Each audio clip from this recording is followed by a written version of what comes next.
Assalamualaikum warahmatullahi wabarakatuh. Kembali lagi bersama saya Muhammad Ranzat. Kali ini ada satu hal yang sangat mengejutkan. Saya menemukan beberapa karang di sungai. Ini bukan cuma satu, tapi ini banyak ya. Ini jenis-jenis karang di sungai. Ini juga satu. Sekilas ini mirip karang, tapi saya tidak tahu ini sebenarnya apa ya. Mungkin saja ini sudah diproses selama ribuan tahun. Coba kita cari ke bawah lagi. Sepertinya banyak banget karang di sini. Kalau kita melihat ini kebanyakan batu-batu biasa, tapi di sela-selanya itu ada karang seperti ini. Ini karang juga. Terus mana lagi ya? Hampir di setiap sela-sela batu itu ada karang tersimpan. Saya tidak tahu ini mungkin ini satu karang ya. Ini karang lagi guys. Kita sudah menemukan ada karang. Dulu mungkin kalau tidak sungai ini mungkin mengandung garam yang tinggi, bisa jadi dulu ini salah satu bagian dari laut. Ini juga satu yang paling besar guys, karang. Bisa jadi dahulu kala ini termasuk dasar laut, karena sebenarnya dalam dongeng atau kisah-kisah yang orang dulu, Palu ini sebenarnya, saya sebelumnya tinggal di kota Palu ya, lembah yang dulunya itu adalah laut.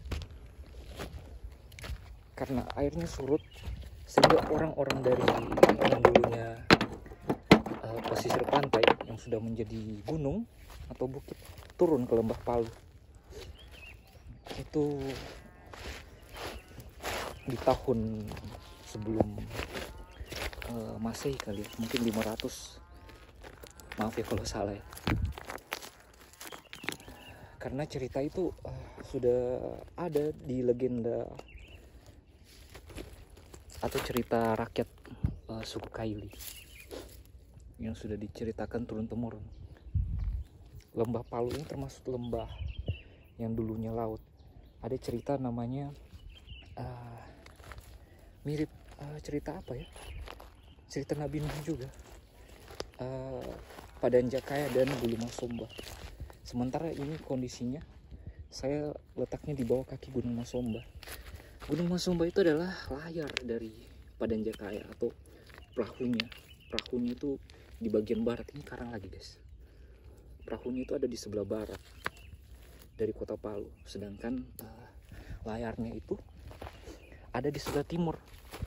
Jadi dulunya ceritanya mungkin kapalnya karam dan terbagi antara layar dan perahunya gitu. Lama-lama air surut, lembah Palu ini menjadi kota. Dulu ada cerita rakyat namanya Tasivuri. Jadi ada seekor anak yang memiliki anjing. Anjingnya itu lari dari mana ya, pokoknya ke Tasivuri gitu.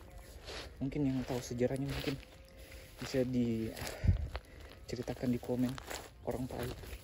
Dulu saya punya buku yang ditulis sama kakek saya, bagaimana kisah orang zaman dulu itu di tanah Kaili. Jadi ceritanya seperti itu. Maaf saya tidak konsen untuk ceritanya karena lagi ngumpulin batu. Capek. Mungkin secara singkatnya, dulu kota Palu ini adalah laut, sehingga pada saat itu ada anak kecil dan anjingnya itu mungkin terjadi suatu mungkin sehingga airnya itu surut. Anjingnya lari dari barat, dari timur ke barat, mungkin ke area Taweli sana, utara kali itu, iya. Sehingga airnya itu surut.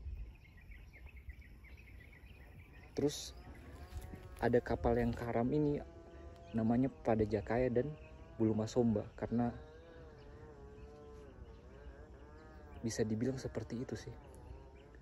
Sudah ada legenda dan cerita zaman dulu itu yang turun temurun diceritakan kepada anak-anak cucu-cucunya sampai sekarang. Saya agak lupa detail peristiwanya itu, tapi antara Padang Jaya dan Bulu Masomba sama Tasiburi ini berhubungan, berkaitan gitu ceritanya. Seperti itu. Makanya saya kaget di Sungai Kering ini. Kita kembali ke topik, banyak batu karang. Bisa jadi keterkaitan dengan legenda tersebut atau cerita rakyat itu benar adanya, bahwa dahulunya Lembah Palu ini adalah laut.